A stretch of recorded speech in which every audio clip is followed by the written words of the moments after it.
I'm Peanut Tillman, and this is the NFL Players Second Acts podcast. I got my high school principal with me, Roman Harper. What's up? Nothing, man. I appreciate the creativity every time you announce me. Anyways, I want to tell all of our listeners out there, make sure you give us a 5-star rating, hit like, give us a subscription, subscribe, tell a friend to tell a friend to tell a friend. Anywhere you can hear your podcast or you get your podcast, whether it's Apple or iHeart, please listen.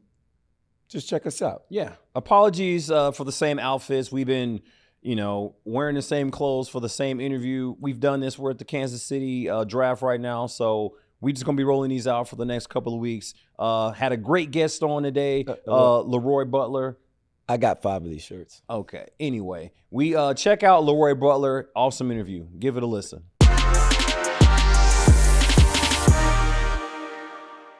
I'm excited for today's guest. I'm really, really looking forward to it. A big fan of him. Watched him my whole life growing up. I've actually played the same position as he did, safety. Well, let me welcome in my partner in crime, Charles Peanut Tillman. I don't even care about him. I'm more about our guest today, LeRoy Butler. Let me read down his resume right now. He was a second-round pick, like myself. We'll get to know what number he was exactly when it was. In the 1990 draft out of Florida State. He played his entire 12-year career with the Green Bay Packers. Green team. Just say green team. That's exactly why I'm doing the introduction today. All right. And then he was inducted into the Pro Football Hall of Fame in 2022. He's wearing his gear today. He's also in the Packers Hall of Fame and the Ring of Excellence. I didn't know it was a difference. And he now is a businessman with his own vodka and a radio and TV podcast host. Our today's guest, LeRoy Butler, number 36. How you doing, guys? This is an honor having 3 DBs on the show. Right? We always get geek when we get DBs, though. We do. We always get geek because we all speak the same language. Yes. That's so. I guess we all one of the ways we kick this thing off is we all have our welcome to the NFL moment. I know I got my bell rung. I got the whole rookie hazing thing, and Ted Washington. He I'll say that for another day. Yes. What was your welcome to the NFL moment on the field? In 1990. In 1990. Like, football was a little different back then. I want the off the field too. Yeah, because I got a good off the field. I think that was because that's where I was going to go. But on the field, it was my rookie year. I was a 3-day holdout, but it wasn't my fault. It wasn't. But the Packers didn't want to, like I said, I was a second-round pick. So I get in there late, and then I come in, and you guys know, you come in the locker room, and you got grown men in there. Yeah. It's not kids like we're at college. So I go in there, and then the equipment guy says, they're already on the field. I said, so what do? I just signed my contract. He said, get dressed.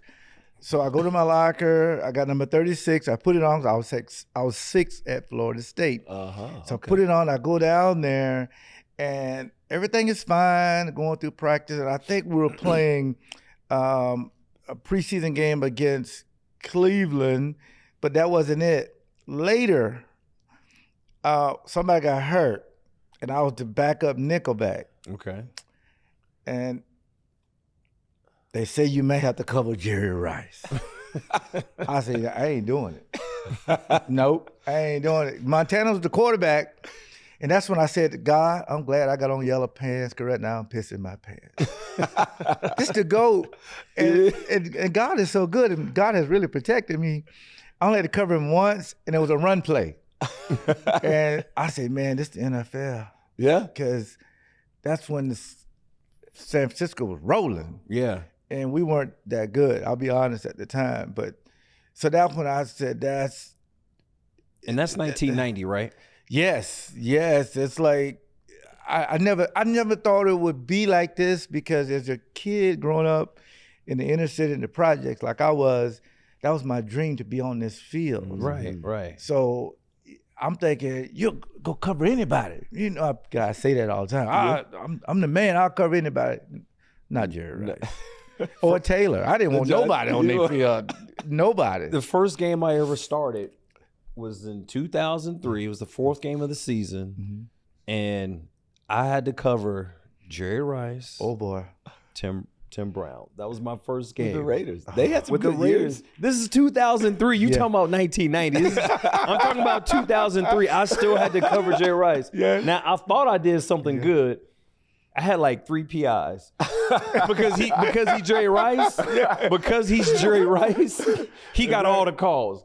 And I'm just, and my coach came back, was like, hey, you're doing a hell of a job, Rook, but that's Jerry Rice. He gonna get that call every time. Just keep being aggressive, keep beating him up. But he gonna get that call every time. That's awesome. Amazing. Yeah, I don't think you ain't know I that, did not you? know that. Yeah. No, that is awesome. 2 Hall of Famers. The first game I started, it was like, welcome. Well, that made to you a great player, though. the league. Oh, I was man. like, oh my God. Yeah. I gotta say something before I say the off the field something about Peanut. I've been waiting to tell you this a long time. Okay. Because I waited 16, I know I'm getting ahead of myself, but if I don't say it, I'm gonna forget it. I waited 16 years to get in the Pro Football Hall of Fame. And I remember a guy asking me when I was a semifinalist, I said, if I had the hands of Peanut, I'd have already been in the Hall of Fame. Mm. He said, why? I said, because I dropped 12 picks. Now, I ain't talking about the one that I'm gonna hit me in the chest. Yeah. Because I can't catch. So I said, if I had his hands, I had more picks, maybe I would be in a long time ago. And there was a Chicago writer. He put it on one of the blogs or something. And one of the guys said, man, I thought the Bears and the Packers hated each other. They don't give each other's compliments. I said, man, that's fake wrestling stuff. Yeah. Man, It is. you honor a guy Yeah. that could do something better than you.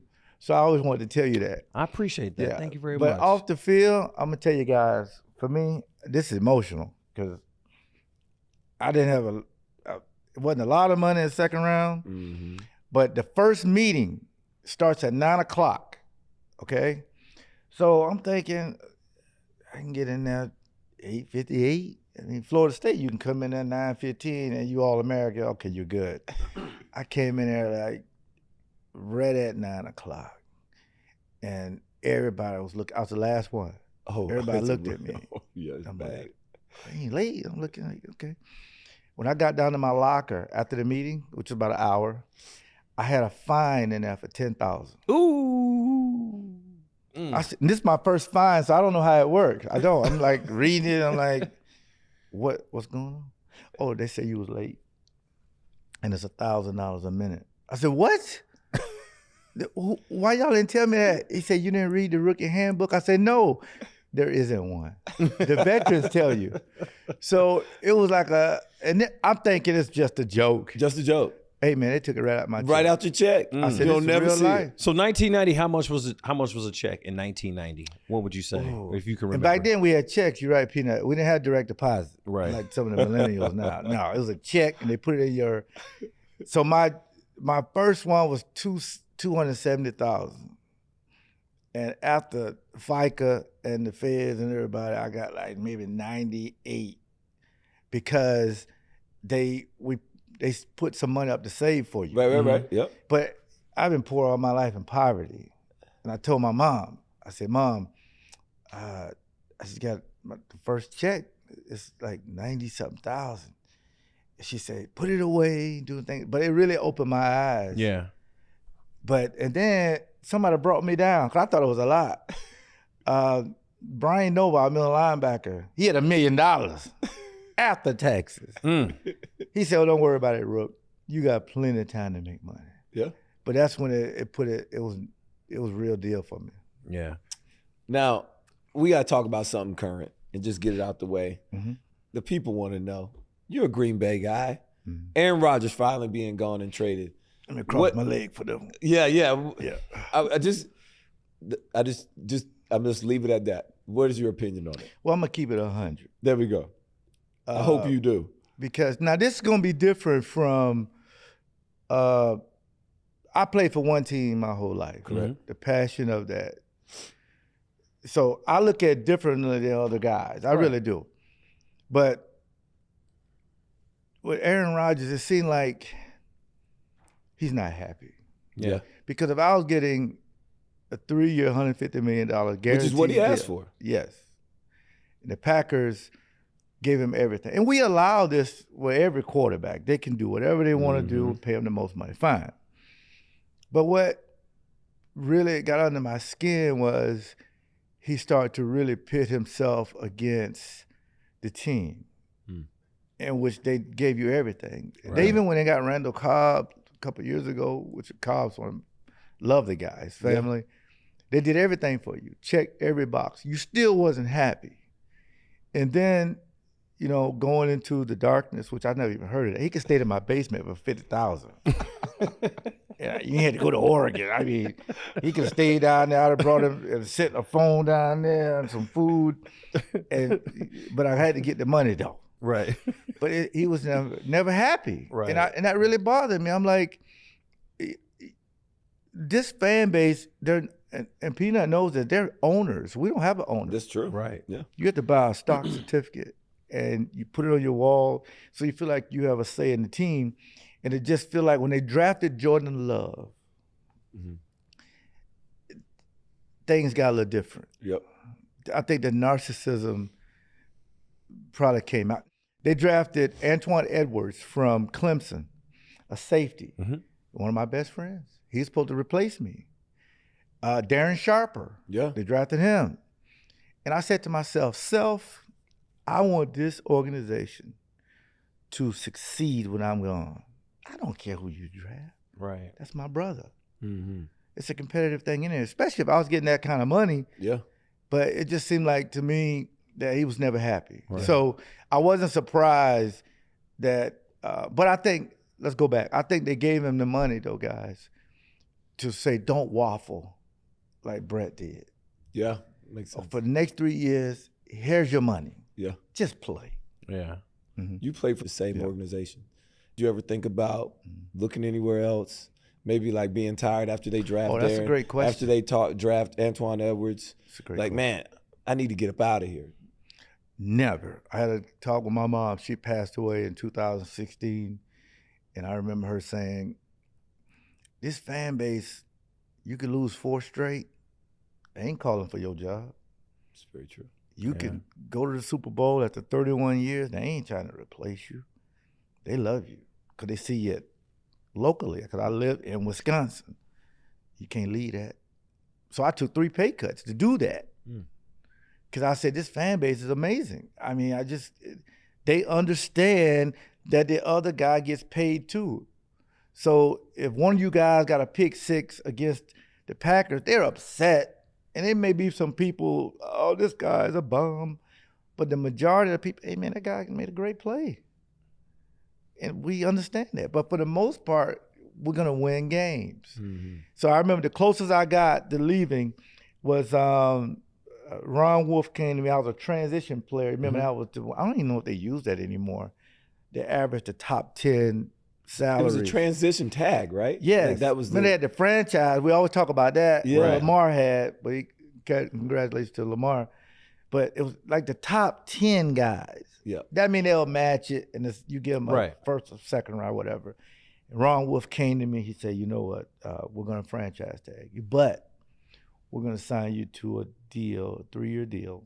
And do you really love it in Green Bay? I said, more than anything. We worked it out. And then when it came for me to restructure, see, people get it sometimes twisted, restructuring and pay cuts. You got to look at the language. Just because they say restructure, if you're a grown man and you're in your 30s, they just going to write you a check for $4 or $5 million.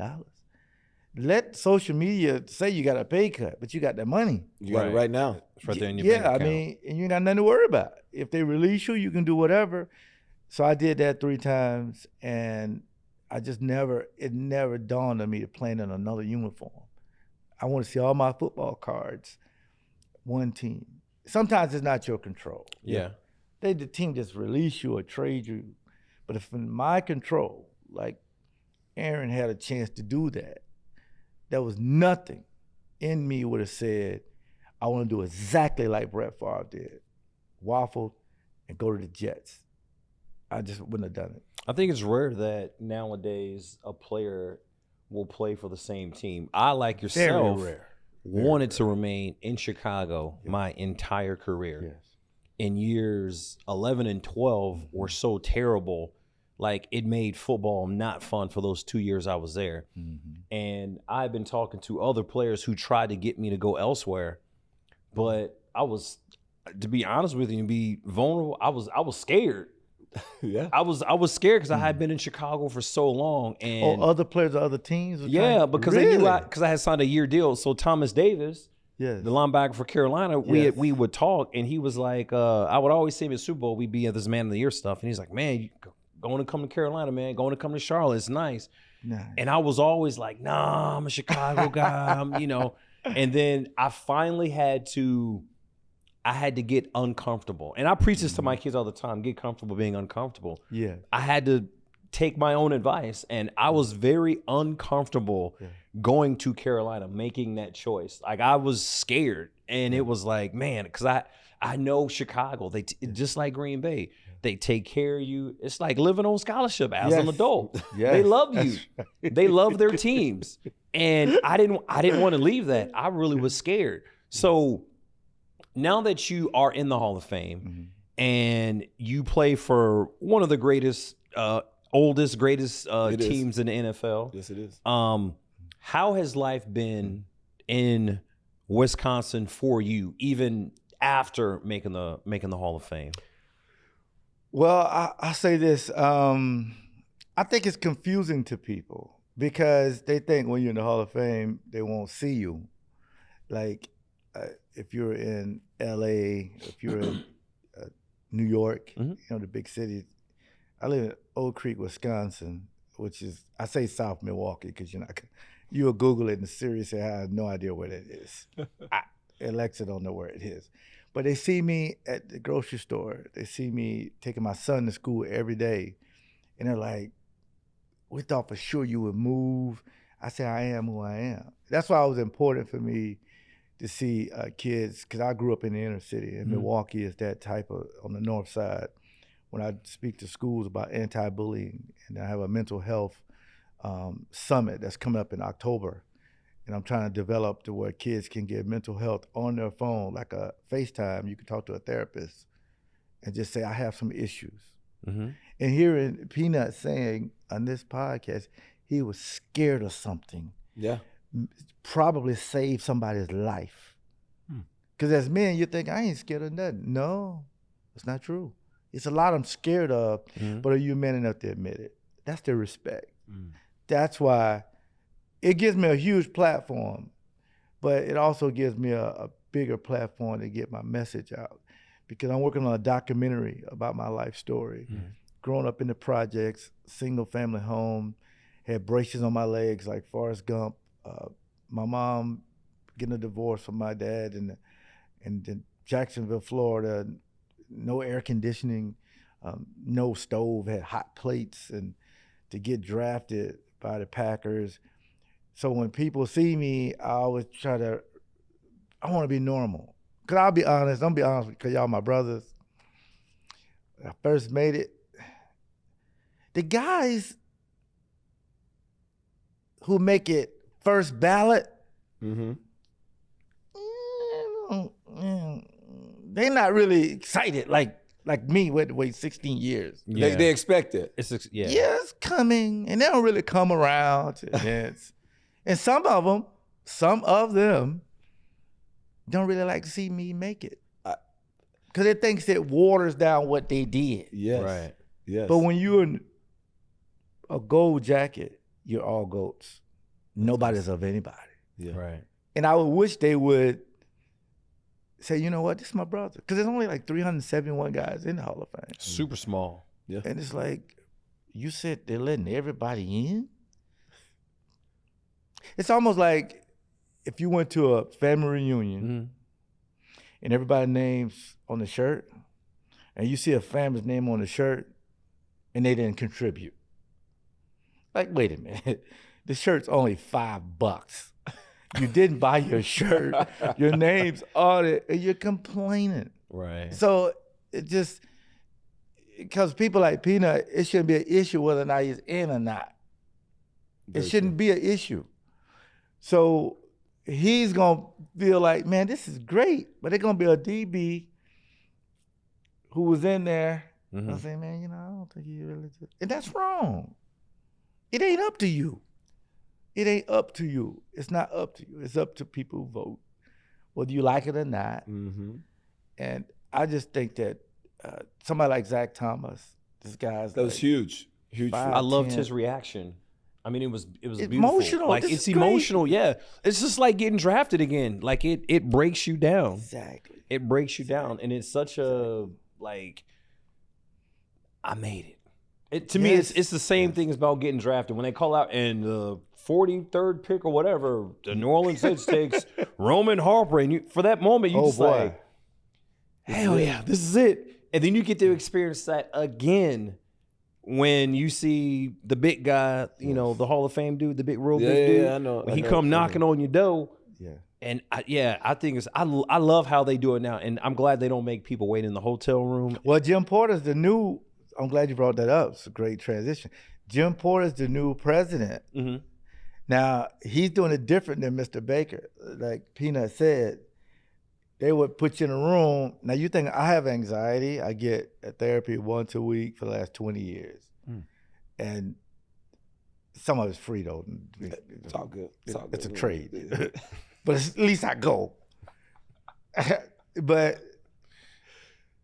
you sitting in a room and you wait for a knock or a phone call. I had to do that twice. One time I was in Miami. I'm sitting in a hotel with my wife, and two of my best friends, we're just waiting. Anxiety. And you got a phone call. And the phone call says you didn't make it. So they put you in the hotel just to tell you didn't. Yes. That's the excitement, I guess. I don't know, but Do y'all stay the night, or is it just? yeah, you on scholarship. They put you up, but it's each wherever the Super Bowl is or whatever. I got you. And you sitting in there. So the next year was the pandemic, so that's worse because everybody gets a phone call. So you know the phone call's coming, and I remember in 21. Shout out to 21, one of my favorite rappers, by the way. Love 21. Hey, LeRoy Butler's bringing the heat 21. today. I loved it. Love 21. I'm trying to get free tickets. Him and Drake come to Milwaukee. Y'all Okay. look a brother up. We're going to man, do our bro. part. We're going to do our Can part. you do something for me? Exactly. 21. So I'm thinking, the guy says, hello, Mr. Butler. I said, yes, sir. He said, unfortunately. I said, what? I'll see you next year. You ain't got to give me all that. I'm good. Yeah. Because a lot of guys may not even get this call. Right. Mm-hmm. He said, you know what? That makes me feel so good to make these calls because I just got cussed out by 4 players. Mm. And I'm a Christian young man. And I do not appreciate being, because I don't have no say-so over whether you get in or not. Yeah. Right. You Bobby, you got, I'll say, listen, call the next guy. So this year, Jim Porter, who I appreciate, he was at my house for 2 hours before I knew who he was. He wanted to be all of me. They got Charles Woodson to come to my house to knock on the door. So now they'll go to the door, or they'll come to your house with like 50 cameramen and women to get your reaction. And they'll get one of your teammates to, tell you. Mm.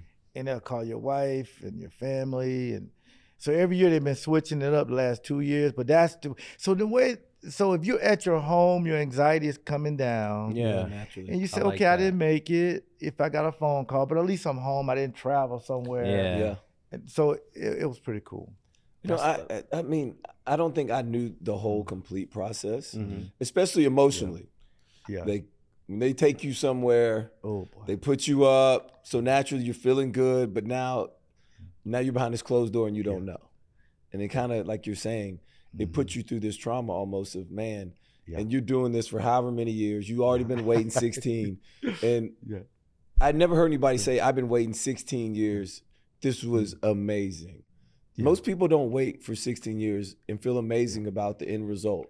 Yeah. Maybe could you share with us, is that just you as a person? Or you're just happy to be here. You understood that you played in Green Bay and that after all this time, I actually have the opportunity to do it. Well, a few things. Lee Rimmel from the Green Bay Packers, he was our media guy. He came by my locker one day. He said, man, you made all decade. And I didn't know what that meant. And he put his little readers down. He looked over his glasses. He said, you may be in the Hall of Fame one day. I don't know when. So I never thought a lot about it. And the more and more, when I retired, my mom, 2009, she was like, we should prepare for your speech. I said, speech for what? She said, you may make the Hall of Fame. You got to be prepared. I said, Mom, that's too narcissistic to do that. She said, first of all, I don't know what that means. And second of all, because my mom was a comedian, she said, just be prepared. And then it just seemed like to me that everything started to change when you're a finalist. Because now you know it may happen, you really don't know when. And then I was thinking, okay, when it happens, try not to change. So I put it like this, guys, and I'll be very honest with you. This is the best way I could put it. Because I want people to feel what it means to get this kind of knock. It's almost as if, because I told my wife this, that you're a young lady, and you've been dating this young man for 15 years, 16 years. And every day, you think he's going to propose to me, but he never does. Matter of fact, you go to 5 or 6 weddings and see your girlfriends up there getting married, and you're sitting in the audience, and it looks like you're happy for her, but really you're saying, I hope she tripped. I hope her hairpiece fall off. I hope something bad happened. But you say, oh, she's so beautiful. You take people to weddings to get that. Every year you get there and it don't happen. Yeah. But the one time you give up on him, I'm done. We got 3 kids, been 16 years, and I'm done. He's never gonna ask. And he get all the family together and you come through and Charles Woodson is knocking at the door. That's what it feels like, something that you know is gonna happen. You think it should happen, but am I entitled to it? No, but I've been here for so long. I've done all these great things. I've gone to bar mitzvahs. I've gone to like step shows and everything with him. I've been there for him. He won't give me the ring. Then he finally does. It's amazing. It's an amazing feeling when you get something that you personally think you deserve. But that don't mean that you're entitled to it. That's a great. I like how you put that. That's a great representation. I do. And talking about rings here, Peanut, don't get jealous. You won a Super Bowl. Here we go with this bull. In Green Bay. Could you share with me? Played it in New Orleans. I forget that. Yeah, back in the dome. That was. I mean, the Super Bowl, the party after is probably amazing. Oh my God!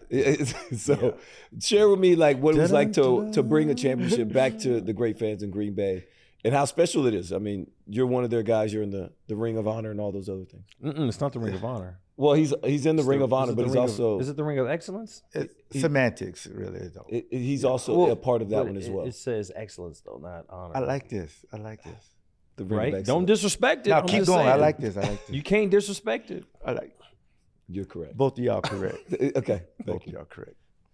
So, for me, it was different because I was the only one there from 1990 when we were 4-12. But it wasn't my fault though. They need to get better players. The next year we were 6-10. It was terrible in Green Bay. I'm definitely gonna use that in Chicago. That one year we was 9. It wasn't my fault though. I ain't got nothing to do with this, man. I had a great year, but it was getting dark at 4:00. To be realistic. So I've been there. It gets dark at 4:00. And my best friend Emmitt Smith, Deion said they're winning Super Bowls. Yeah. I'm like, man, this ain't gonna never happen. But then we got Brett Favre, we got Reggie White. And then I remember we beat Carolina, 1995-96. And I saw a sign, and it said, 30 years of misery has ended. We're going to the Super Bowl. I said, what? I didn't realize that the fan base has waited 30 years from the next Super Bowl. So that was very impactful. We go to New Orleans, and Superdome is huge, and it's amazing. And I saw Luther Vandross. Okay. And he was there. I said, Luther, man, I done made it, God. And then the Blues Brothers were like the halftime entertainment. Dan Aykroyd, Belushi, and these guys. It was a big deal. And I was like, this is what I remember being a kid, because I'm a Cowboy fan growing up. I mean, I was a huge Cowboy fan. I used to crawl under the bed and cry when they lost games. Like I mean, most Cowboy fans do today still. Yeah, right yeah, now. that's true. They still do it today. I'm telling you, when I saw Roger Staubach, I almost fainted. I mean, so I'm saying now I'm here as an African American from the South, from the projects, crime and everything to make it to where, and I saw the Lombardi on the trophy, and I know Lombardi is kind of our thing. Yeah, it is. Vince Lombardi trophy, it was very emotional because I thought about that fan base. Mm-hmm. Some was dead and some was living for those 30 years, thought they would never see it happen. So it was amazing. Now we went the following year, but you can Google the results for that. Yeah, we won't talk it's about all good. It happens. Yeah, so you talk about growing up in poverty, being poor, Florida. What was that like when obviously you're a heavily recruited kid coming out of high school? Oh yeah. And I'm pretty sure you could have went to any college. Yeah. I'm jealous. I'm envious. I didn't have those skills like you. But what was it like when Coach Bowden Peanut. when he offered you that scholarship? You trying to make me cry? No, Don't do this, my brother. Don't what, do what this, was, man. What was that? What was that moment like? Y'all told him to ask me this. No, sir. No, sir. Okay. He's a professional. Makes up all of his own questions. If you realize where I was from and what I had to go through, I was a consensus All-American in high school, as you said. Everybody knew who I was, but I got a letter from my teacher, and she said, "You can't go to college." I said, "Why?" She said, "You didn't pass the SAT test." I said, "What the hell is the SAT test?" "Well, you got to take that to get into college." I said, "Well, what about the ACT?" She said, "You didn't pass that either." So my life was over. Because the only way I thought to get out of the project and my mom out of poverty was to play in the NFL. Mm-hmm. So my life was over. But I'm going to tell you, God is good, because my algebra teacher, Miss Gordon, got a letter, handwritten, from Coach Bobby Bowden, rest in peace. And he says, "Tell Mr. Butler I need to do a home visit. I'm coming to see him." Now think about this. I got letters from every college, because I was an All-American. Every college, you can come to our school.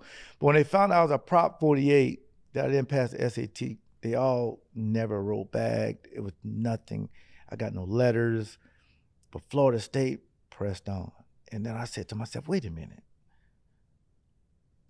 Why is he coming to see me? He had 30 kids he was recruiting. And I bet you 25 of them were All-Americans. He could have made a home visit to any one of those kids, any one of them. But he says, "I'm coming to the projects to see Mr. Butler." And when he drove up in that maroon Buick, I'll never forget, it was a convoy. Because I remember telling Brad Scott, the head recruiter, I said, "Man, where I live at, you can't just be driving down in there now. They're going to think something up. You know, you can't roll in there like you FBI." He said, "Don't even worry about it." And they had police down there and everything. They drive up to our apartment, and we have a couch. It has like a big hole in it, and my sister got like a 2x4 to put under there. Cover it up. Yeah, just sit there, and then she was trying to pull the plastic from the love seat because it's smaller over there. Because she said, if he comes in, you know, it's hot. You know, we have nothing for him to drink but water, but it got stuff on top of the water in the one glass. Do we let my grandma drink out of it? Because we know it's clean. Say that for Coach Bowden. And he walks in, he said, "Miss Butler, I got to have him." She got all emotional. And I'm thinking, wait a minute. Why you pick me? To navigate these rough waters, to know that I must go to college. Nobody in my family has ever been to college. Nobody. I'd be the first. And every night I was sleeping, I wake up in a cold sweat. Not from the air conditioner, by the way, but saying, I'm not going to make it because I didn't pass the test. But when he told my mom that, it changed my life. It made me think that this ain't no mistake, that I owe it to my family, and I owe it to myself and to people that believe in me not to get in no trouble, not to go break the law, not to be out smoking and drinking and doing, no. I used to get on the trailways and the Greyhound with my student ID with $9 just to go back home. And I said, I asked him, I said, Coach Bowden, why you pick me? He said, it was something about you that I didn't get from the other guys. You just want a chance. I didn't even want to play. I didn't have a position. I was a linebacker. You know, in high school, you play everything. Right. Especially if you're good. It was just athlete. And so my freshman year, I didn't even play. And I remember they went to play Michigan. They were going to play Michigan. And the team's buses are leaving to go play Michigan. Now, this is a big game. They got 100,000 people. Stadium is huge. They're going to the airport, and I'm waving to the team, smiling, like, good luck, guys. And the guys on the bus like, what the hell wrong with this guy, man? This guy, you should be upset you're not on the bus. I got plenty of time. You just go play. I'll see y'all next year. I need to go get my books right. I got my GPA up to a 3.0. I focused in on what it was about. So when you asked that question, it changed everything about me to say that this ain't no mistake. Right. And it was my sister, she's still crying because she couldn't believe it. This coach, you don't understand, Coach Bobby Bowden was an icon because he had his own show. And it come on right after church. Because, you know, down south, we go to church 200 days a week, okay? He ain't missing church. And there's the Bobby Bowden show. Now, he's in the project to see my brother. And so it was life-changing. That's huge. So you've had success in, you've had success in high school, success in college, success in the league, Super Bowl champion. Now you're a Hall of Famer. And you're working on this documentary just about your life and just kind of the struggles and the success and everything that you've done up until this point in your life. Like, what are you hoping to get out of that? I just want a young lady, young man somewhere to say, you know what? It's bad for me. But it can't get no worse than Mr. Butler. And he made it. Yeah. He ain't no better than me. Right. And you don't need money because we were poverty. My first new shirt I ever had, I popped a tag. I always wanted to hear that sound when you pop a tag. And it never came until I was 12 years old. We went to the Salvation Army and they had toys over here and they had all this stuff. And I told my mom, I don't want no toys. I want that shirt. It was just a regular white t-shirt, sort of like what Peanut has on. Just I said, I want that shirt. And it wasn't even my size. But in my head, I wanted to pop that tag. And that young lady said, you know what? Go get the shirt. I go get it. I popped it. Put it on. And it didn't even fit me. My sister had to like tie it in like a knot and flip it. Right. But to me, I said, I want people to say, if you don't like a restaurant, start your own. If you don't like the way somebody's doing something, start your own business. My grandmother gave me the best compliment. She said, you have a unique ability because God gave everybody a talent. And your talent is you can ignore negative stuff. If it ain't true, ignore it. Because once they know that it gets under your skin, you're going to see it every day. And that's what made me say when people see me and they see this document, I ain't never known this guy had it this bad. Yeah. And how is he so grounded? How is he a normal guy? And that's what it's going to find out. I want to be a normal person, to be a leader, not a follower. But if you're going to follow, choose the right leaders. And to me, it's my teachers, my grandparents, my mom is my hero, the people I see every day. It wasn't a guy dunking a basketball or playing football. It was my mom every day to get on 3 buses just to carpool to bring food home. And then when food didn't come, you go to the food pantry and you stand in line. And kids are on the bus and cars screaming and yelling, picking at you because I'm trying to eat. And my mom said, why that don't bother you? I said, because all those kids gonna want my autograph. Because I'm here to survive, to make it for you. And that's what they're gonna get out of it. So when does this come out, and how can we possibly get it? Or It's gonna be about 2 years because I'm blessed because it's hard to find your teachers.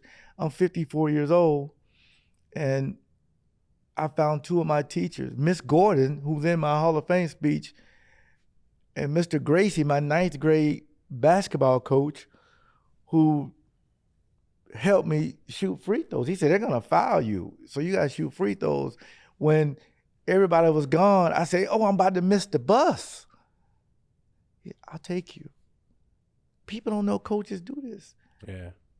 So to find the people I need to really put it together. And then the last thing, the apartments or projects where I was born and grew up, it's gone, tore it down. It's over. It was too much crime. They got rid of it. So I would think if I had blessing, which is God is good, 2025, July 28th will be the premiere. That's my mom's birthday, July 28th. Because it's about her.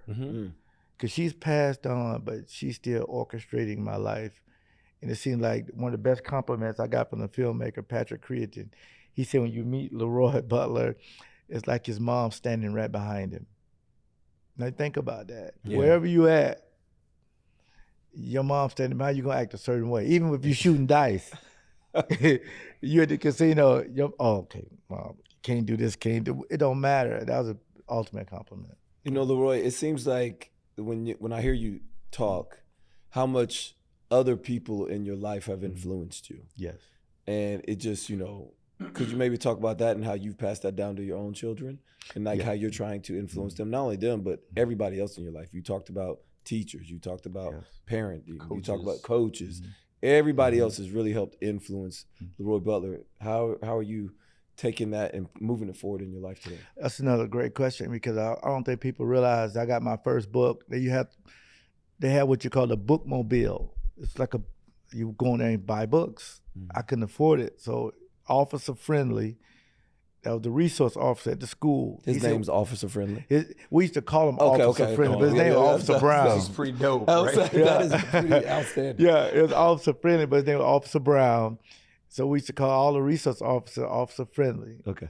And he said, why ain't you getting any books? I said, I can't afford it because I wear hand-me-downs. My brother wore this. I used to tell him that the kids say, your brother wore that 2 weeks ago. I said, you wrong. My brother had it on yesterday. And I wash it out in the sink and I put it on. I'm not in school for a fashion show. I'm in school to learn from the smartest people in the world. But he said, come see me tomorrow. I go by there. I didn't go on the bus. I just stood outside and looked at you get the books. Kids have got books. Who can afford it? I got by his control car. He had 7 books for me. Put them in a bag. He bought me a backpack. And he gave it to me. I said, I can't afford this. He said, I paid for them. So my mom, when she saw that, she said, I know you didn't steal these books. I said, no, ma'am. Officer Friendly gave it to me, Officer Brown. So my first book that I owned, that I didn't have to check out of a library and return it, was from a police officer. And that changed my life. So I tell my kids, I have 6 daughters and a son. My son's my favorite. Don't tell my 6 daughters that. You just did. They know, trust me. Oh, okay. If you want to be my favorite, work harder. My kids I teach them to be leaders in the community. And I teach them, whoever helps you, just put that message out there. And that's what I am. I'm a big message board for helping people. And that's what I always try to tell my kids, my cousins, my nephews, my nieces. You didn't do it alone. Your parents deserve this. Your parents help you, and try to get them to be independent, but really helping people. I don't want to be the headline. I want to be the story. Some people see the headline, they keep right on swiping. Why don't you go back and read, I got the facts of what happened. You just see the headline, that just ropes people in. So your leadership, I mean, you're real big in leadership, and I think that's kind of transferred into your business. And you previously just said, well, if you don't like it, just make one of your own. Exactly. Is that kind of how you came up with? Great your, question, your man. spirits? Y'all good, cuz. Leaf spirits. Is that kind of Hey, how you man. came up with that? You good. Y'all good. I don't have an Emmy for y'all, but I'm gonna have to write up something. We'll take a I'll LeRoy take Butler. it, yeah. Emmy. I'm telling I'm you, game. that's exactly what I had in my head when I got this phone call. Because what I'm about to tell you probably gonna shock you, Okay. both you and your audience. But I get a call in this right in the pandemic.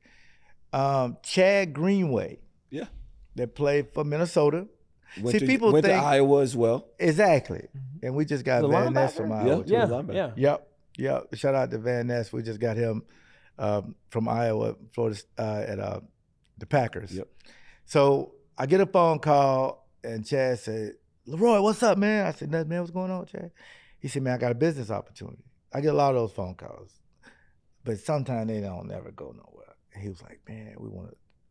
Grey Duck is the company. We want to start a vodka in Wisconsin. We want you to be a part of it. I said, "Well, now you know, Chad, I don't drink." He said, "What?" I said, "I don't drink. But every time I drive to the stadium, I see thousands of people in the parking lot. I'm like, what the hell are they doing? Won't they just go home and just come when the games, they tailgate?" So I said, "You know what? This is what I'll do. If you can let me name it and be an owner, not an ambassador."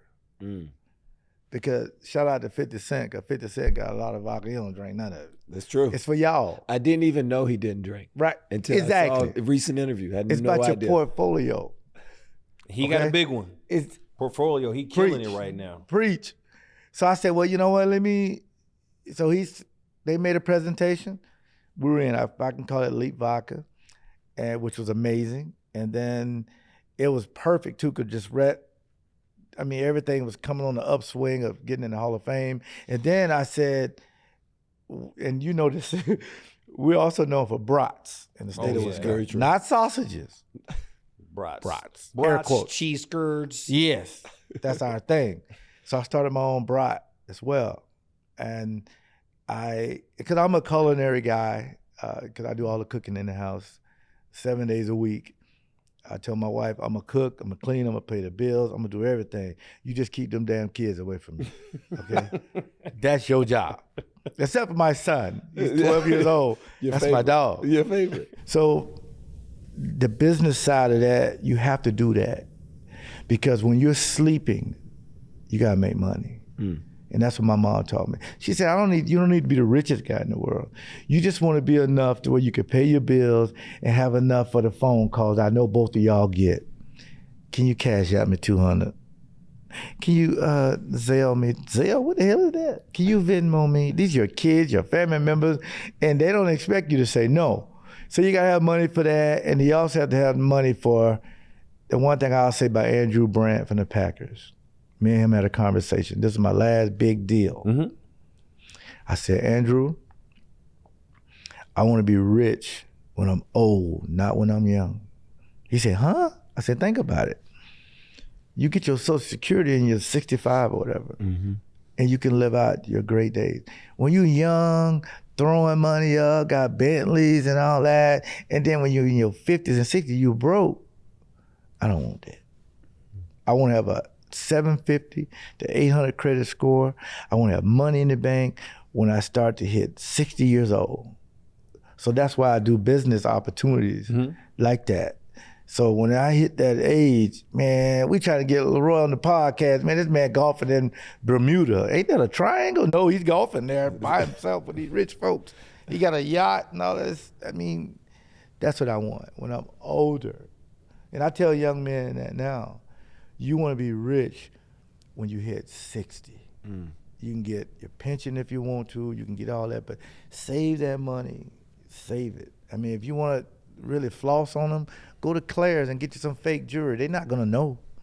They expect it to be. Yeah, them real diamonds know they ain't. But you save your money when you're older, not when you're younger.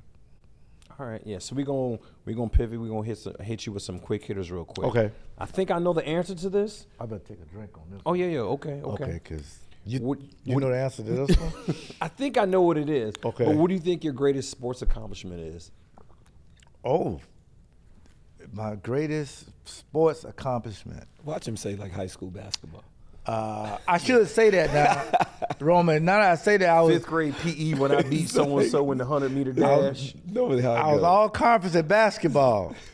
Okay, now I'm one of the greatest shooters of all time. Me, Reggie Miller, Michael Redd, Steph Curry, we all in the same thing. But I put that to the side. Not Michael Redd. Yeah. That's my guy, Michael Redd, played for the Bucks, man. Yeah. Yeah, it's hard to give people a name they can Google. But I think the greatest accomplishment that I wake up and I'm in awe of, the state of Florida picked 33 players for 100 years, and I was on that team. Oh, wow. That blew my mind. That's big. That blew my mind. Especially the state of Florida. They got some. Y'all got some ballers. I to this day I still don't even believe it. So that's probably my biggest accomplishment. I would say, if I could pick one play, if you don't mind, Go, please, by all the means. Super Bowl. Playing the Super Bowl, I go over to the coach. I say, "Hey, I ain't blitzed yet, and we're in the third quarter. What's happening?" I mean, my family's sitting up there too. He said, "What are you talking about?" I said, "Man," he said, "Okay, if they get split backs with Dave Meggett away from Reggie, you can go." I said, "You sure?" "Yes, but you got to tell your safety," which was Eugene Robinson. I said, "Eugene, if they give me a split back or the back offset to my side, I'm gone." Oh, I'm going to translate. That means I'm blitzing. For Appreciate some that. millennials don't know that. I'm gone. Because both of y'all know when I say I'm gone, ain't no coming back. Yeah. No. I don't care if he's motion, I'm gone. And I got the formation. So Gino, he said, "Okay, Roy." He just got a little deeper because now I got cover. More space. We went from a cover 4 to I'm gone, so weak side's a hole there. Yeah. And shout out to Drew Bledsoe, that's my guy. I'm sorry, Drew, but I go in there and Meggett comes and he didn't cut me. I said, "He's gonna cut me." He didn't cut me. So I went through him, I had the leverage, and I saw Bledsoe's name. And this would be allegedly a horse collar now, but don't go look at it like Not that. inside the pocket, though. Yeah, there you go. Thank you, Roman. Smart guy. Got you. I grabbed him, I sacked him. And I did some weird dance. Forget about that part. When I got to the bench, one of the interns came to me and said, "You know what? 80 million people probably saw that play." And that's the one I wake up and I was like, because I got a picture of it on my wall. And me and my son eating breakfast, it's like right behind, we kind of look at it.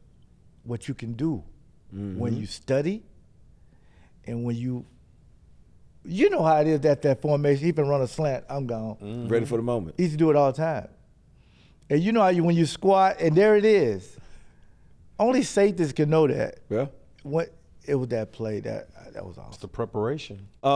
My question is your top 5 defensive players of all time. Trouble, man. Top 5 defensive players. Yes. It's some bias now. Reggie White. Love that. Reggie White to me changed the game because I never knew they can slide the line to a guy. I thought they just max protect, but they would slide the line to Reggie. Lawrence Taylor to me is a difference maker because he told you what he was going to do and he would do it. That's amazing. Okay. And Do you have an example where you heard him say something and he went out there and did it? whenever Lawrence Taylor playing Dallas, Philly in this division, that's when I used to watch. I got to see this. Playing Washington, I mean, and then they used to have them mic'd up back in the day. Yeah. And I forgot who he sacked. He said, "Son, this gonna happen all day." That was against the Philadelphia Eagles. I remember that play on NFL films. He sacked him, was like, looked at him, was like, "Son, this gonna be yeah." Actually, I owe him $2 from a golf bet, but that's my guy. He's fine. So, Okay. Reggie White, 56. And Deion Sanders to me is, he taught me about branding long before branding was a thing. When he was at Florida State, he used to say, "I'm the best corner." And I think I was like a sophomore. If they kick the ball to me, it's a touchdown. I mean, So he was just transcendent. I don't think we'll ever see another Deion Sanders. That's a great point. Deion Sanders arguably could be the best player of all time. So those three.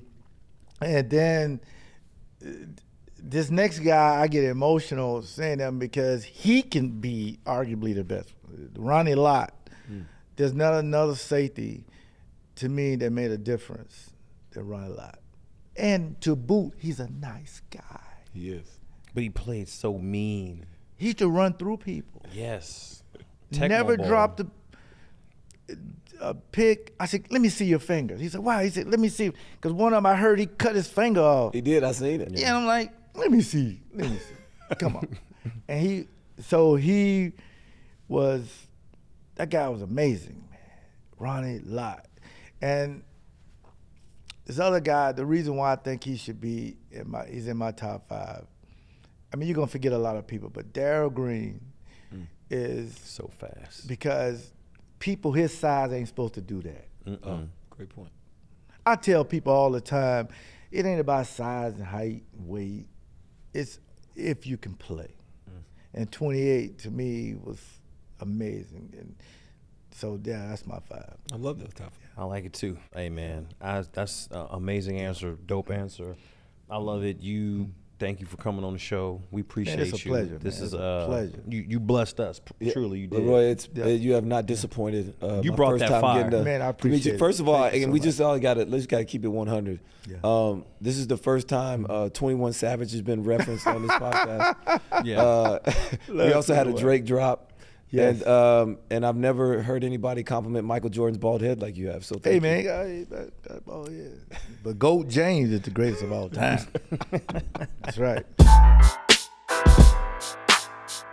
Thank you guys for listening. You know, with every show we do and every guest we have, we try to make it very authentic and just be vulnerable and open and secure and make this a safe place for these guys to talk. And you guys have been awesome for supporting us.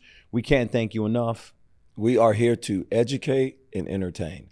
So make sure, like always, and I always ask you, make sure you hit the subscribe button, give us a 5-star rating, tell a friend to do what, Peanut? Tell a friend. Make sure anywhere you get your podcast, whether it's Apple or iHeart, link in. Appreciate y'all.